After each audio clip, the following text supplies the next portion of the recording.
caminos en el tiempo.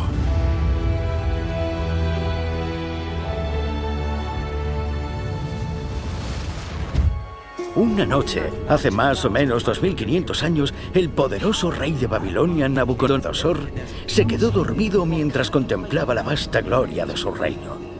Este gran arquitecto de uno de los imperios más poderosos del mundo tuvo un agitado sueño en el que se preguntó qué sería de su reino en el futuro.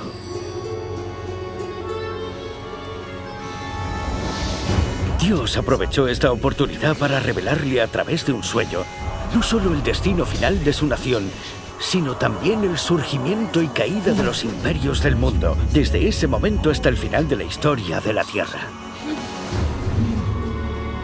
En este asombroso sueño profético que aparece en Daniel capítulo 2, Dios mostró a Nabucodonosor una estatua colosal con una cabeza de oro, el pecho de plata y el vientre y los muslos de bronce.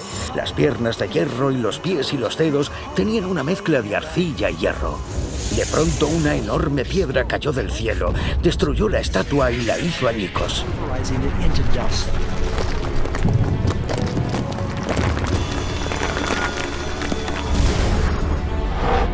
Aún así, la piedra se convirtió en una gigantesca montaña que llenó la tierra. Nabucodonosor sabía que este no era un sueño normal. Así que, preocupado, el rey llamó a sus consejeros más sabios para que le relataran el sueño y le explicaran su significado. Por supuesto, no pudieron decirle al rey su sueño. Pero entonces Dios dio el mismo sueño y su interpretación a un judío que vivía en Babilonia, un joven llamado Daniel. Él se presentó ante el rey y narró los detalles exactos del sueño, y luego le dijo cuál era la interpretación.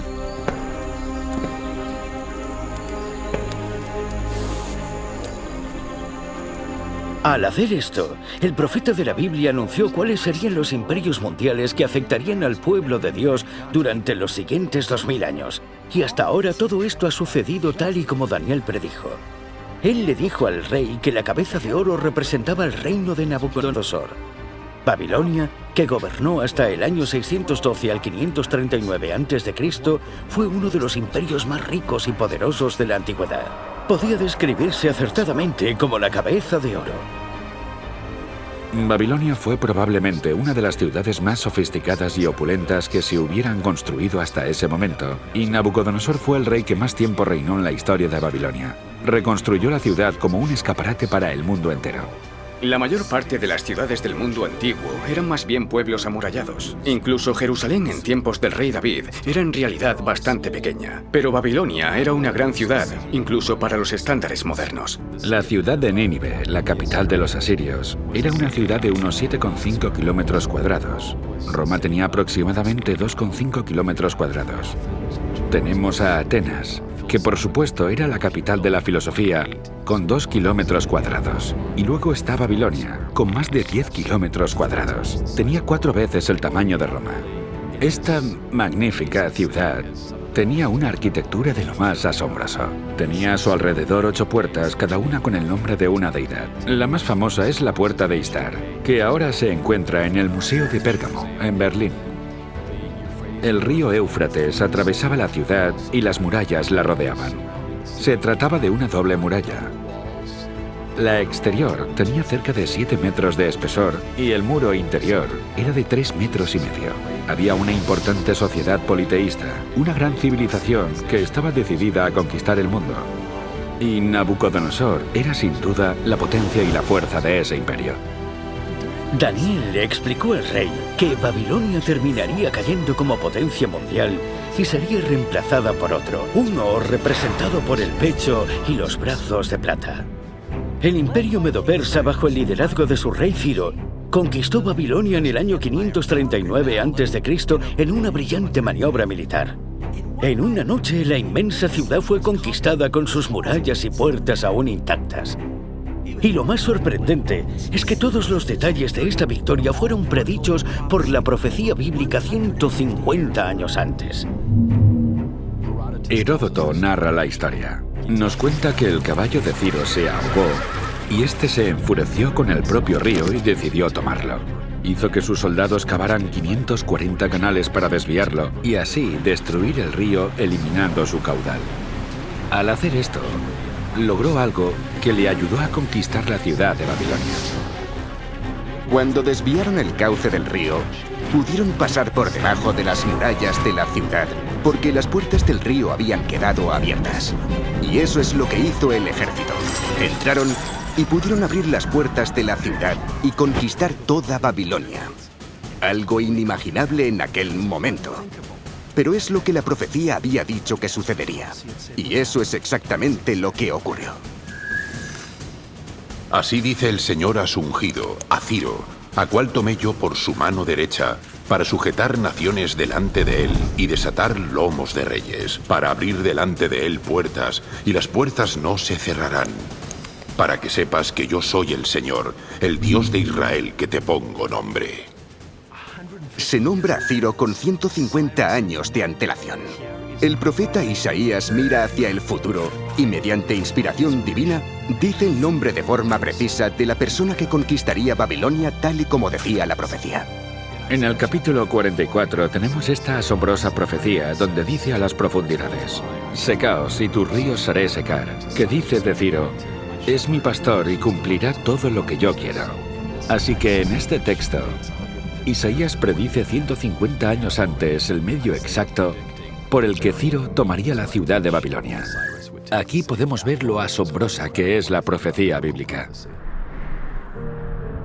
Que dice de Ciro: es mi pastor y cumplirá todo lo que yo quiero, al decir a Jerusalén: serás edificada, y al templo serás fundado. Los persas adoran a un solo Dios, son monoteístas. Esto es algo en común con los judíos, y es probable que ahí hubiera un punto de entendimiento. Con Ciro y su conquista de Babilonia, comienza el periodo del Imperio Medo-Persa, que abarca desde el año 539 hasta el 331 a.C. Cuando llegaron los medopersas, hubo una transición. Del oro se pasó a la plata. La plata se convirtió en la moneda común. En Babilonia también había plata, pero no hacían mucho uso de ella porque había mucho oro. Así que la plata se convirtió en la moneda que utilizaban para comerciar con otras naciones. Era la forma común para referirse a Medo-Persia como el Imperio de Plata. Y después de ti se levantará otro reino inferior al tuyo, y luego un tercer reino de bronce, el cual dominará sobre toda la tierra. Todos los expertos bíblicos concuerdan en que el reino de bronce de la estatua simboliza a Grecia. Llegaron al poder cuando Alejandro Magno conquistó a los persas en la batalla de Gaugamela en el año 331 a.C. A menudo se dice que Alejandro Magno era griego y en sentido estricto era así. Había sido educado con Aristóteles. Era un joven gobernante muy carismático. Su padre, Filipo II de Macedonia, fue asesinado y Alejandro asumió el poder. De inmediato comenzó a soñar con cumplir los deseos de su padre: conquistar el imperio persa. Alejandro Magno se convierte en rey con tan solo 18 años, pero era un prodigio militar. De hecho, en la actualidad, Alejandro Magno es sinónimo de genialidad y conquista militar. Al llegar a una ciudad le preguntaban ¿por qué deberíamos rendirnos? Una de las historias dice que había una ciudad justo al borde de un acantilado. Alejandro les dijo a sus hombres: quiero que os tiréis por el acantilado hasta vuestra muerte en el mar. Los soldados obedientemente comenzaron a marchar hacia el precipicio. Alejandro Magno dijo: si mis hombres están dispuestos a obedecerme, nada me impedirá conquistar vuestra ciudad. Y esa ciudad en concreto se rindió. En muy poco tiempo pudo conseguir lo que otros no son capaces de lograr en toda una vida. Después de haberse coronado rey de Egipto, continuó sus campañas militares avanzando hacia el este, hasta encontrarse con el rey persa, Darío III. Alejandro no persigue a Darío cuando éste huye al oriente, a su tierra. Alejandro se dirige al sur, porque quiere ocupar las tierras costeras, lo que hoy es Palestina y parte de Egipto. Pero para seguir avanzando tiene que conquistar Tiro. Y demolerán los muros de Tiro, y derribarán sus torres, y barreré de ella hasta su polvo, y la dejaré como una peña. Tendedero de redes será en medio del mar, porque yo he hablado, dice Jehová el Señor. Durante más de un milenio, desde el 1500 a.C., los fenicios fueron la mayor potencia naval del mundo antiguo. Crearon y controlaron una gran cantidad de puertos comerciales por todo el Mediterráneo. La fama de los fenicios hizo que se les contratara para comerciar en los puertos del Mar Rojo. La Biblia dice que Salomón consiguió marineros del rey de Tiro para conducir sus flotas por el Mar Rojo. En el año 597 a.C., el profeta Ezequiel predijo que todos los edificios de la ciudad de Tiro serían derribados por un ejército invasor. De hecho, cada piedra sería arrojada al mar. En aquel momento, Tiro era una ciudad muy próspera y uno de los principales centros de comercio. Y aquí estaba esta profecía que decía que la ciudad caería. Ni aún Alejandro Magno parecía poder conquistarla. La sitió durante 7 meses y entonces se le ocurrió un plan. Así que Alejandro dice, bien, si están en el mar, tendré que llevar la tierra hasta ellos. Así que utilizó las piedras grandes de la ciudad antigua. Las arrojó al mar y construyó un camino que les permitió llegar hasta los muros de la ciudad nueva que estaba en la isla. Ahora Alejandro podía desplegar a su ejército. Tiro es atacada y totalmente destruida. Así fue como la profecía se cumplió, porque la profecía había dicho que esas piedras serían arrojadas al mar y aquel sería un lugar donde extender las redes de pesca. Eso fue exactamente lo que sucedió. Hay que tener en cuenta que era muy atrevido decir que los griegos gobernarían el mundo. Recordemos que en el momento en el que Daniel escribió esta profecía, Grecia era solo un conjunto de tribus enfrentadas con muy poca influencia internacional. El imperio griego permaneció hasta el año 168 a.C., cuando fue conquistada por la siguiente potencia mundial que estaba esperando su turno. Y el cuarto reino será fuerte como hierro. Y como el hierro desmenuza y rompe todas las cosas, desmenuzará y quebrantará todo. ¿Quién siguió a Grecia? Es un hecho histórico irrefutable que la monarquía romana de hierro conquistó Grecia y obtuvo la supremacía durante los siguientes 600 años. Llega el hierro y hay un cambio importante, especialmente en el terreno militar.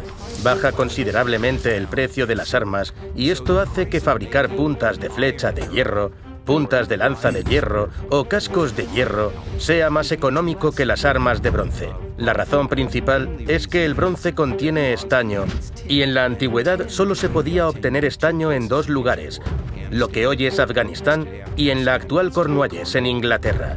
El transporte lo encarecía mucho, así que la edad de hierro disminuyó el precio de la guerra y esto implicó que los ejércitos se hicieron más grandes.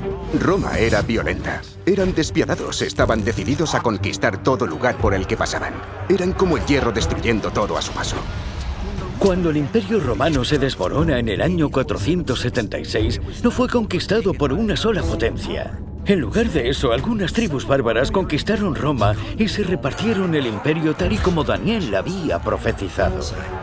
Hubo muchas razones por las que Roma perdió su poder. Hubo invasiones bárbaras desde el norte. Además, mantener el imperio era muy caro. Roma se disolvió. Tenía tantos problemas internos.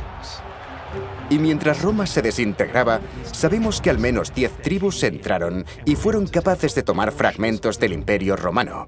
Esto obligó al emperador a evacuar Roma y trasladarse al este para establecer un nuevo centro para su imperio, Constantinopla. 10 de estas tribus dieron lugar a las naciones de la Europa moderna. Eran los ostrogodos, los visigodos, los francos, los vándalos, los alamanes, los suevos, los anglosajones, los érulos, los lombardos y los burgundios. 7 de ellos siguen existiendo actualmente en Europa. Por ejemplo, los anglosajones se convirtieron en los ingleses, los francos llegaron a ser los franceses, los alamanes son los actuales alemanes y los lombardos son los italianos. Y lo que viste de los pies y los dedos, en parte de barro cocido de alfarero y en parte de hierro, será un reino dividido, así como viste hierro mezclado con barro cocido. Mediante matrimonios, alianzas y tratados, muchas potencias han tratado en vano de reunificar el continente europeo. A lo largo de la historia, líderes como Carlomagno, Napoleón, el Kaiser Wilhelm, Mussolini y Hitler lucharon para restaurar la gloria del antiguo Imperio Romano. pero perseguidos por las palabras de la profecía de Daniel, que dice que unos y otros no se unirían, todos fracasaron. Como puedes imaginar, muchos escépticos han dicho que las profecías de la estatua de Daniel eran tan exactas que debieron escribirse después de los hechos. Pero el sorprendente hallazgo de un pastorcillo en 1946 lo cambió todo.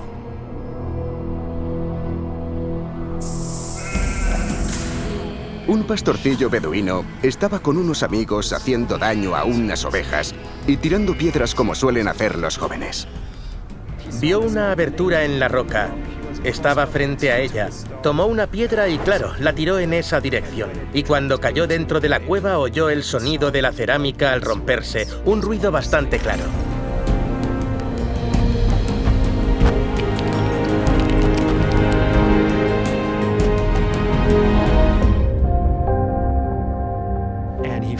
Encontró vasijas llenas de pergaminos en el fondo de la cueva.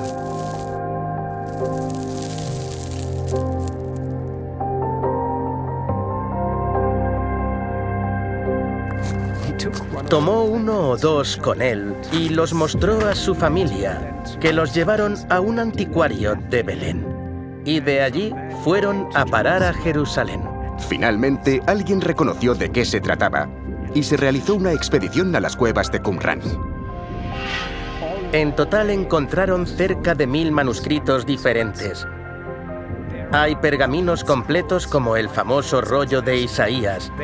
Todos datan del año 250 a.C. al 70 después de Cristo. Se conservan los 66 capítulos del rollo de Isaías, y es prácticamente igual al libro de Isaías que ya teníamos. No hay diferencias teológicas, no hay diferencias históricas importantes. Los arqueólogos examinaron los rollos del Mar Muerto. Los compararon con la Biblia de hoy. Y cuando examinaron las pruebas, concluyeron que los libros del Antiguo Testamento son realmente tan antiguos y precisos como creíamos. El descubrimiento de los manuscritos del Mar Muerto y otros hallazgos proporcionan pruebas irrefutables de que la profecía de Daniel fue escrita mucho antes de los hechos que predijo. En la Biblia, muchas veces Dios ha predicho el ascenso y la caída de reinos, para que cuando se produzca, sepamos que Él controla el futuro.